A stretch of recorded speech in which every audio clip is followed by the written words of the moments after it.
Mike made an observation that led to a question.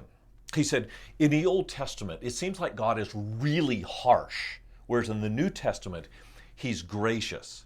And in the Old Testament, it's like he's so demanding that who could possibly be saved?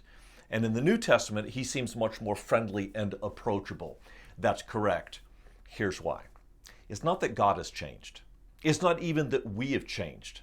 It is the access that we have to forgiveness has changed because of the sacrifice of Jesus Christ.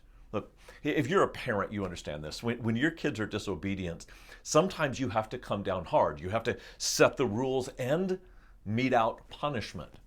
But even in the Old Testament, it was always grace. It was always grace.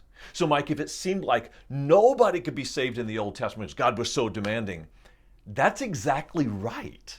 No one can meet the expectations of God's perfect holiness, which is why he provided sacrifices. And the sacrifices of the Old Testament saved the Jews, not because of the sacrifice itself, but because it looked forward in faith to the sacrifice of Christ.